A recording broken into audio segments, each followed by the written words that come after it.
Today, turuan kayo mag-install isang aparato natin. No? Safety first. So, battery cable muna ikabit natin. No? Battery, medyo delikado yun. Breaker ng solar panel, breaker ng battery, breaker ng inverter. No? Itong dalawang breaker na to, diretso sa battery.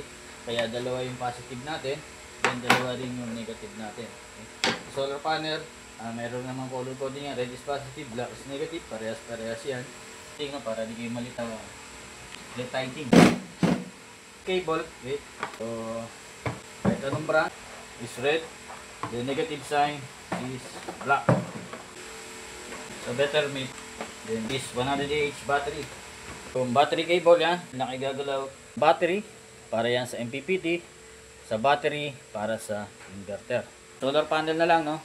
Okay.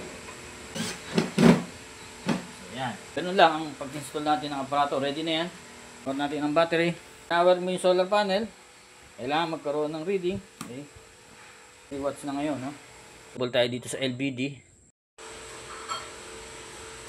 So, ganun lang kadali mag-install ng ating aparato, no? So, charge natin to. Yan ating electric fan. Then, power natin yung inverter na yun. So, okay na. So, ganun lang kadali mag-install ng ating aparato.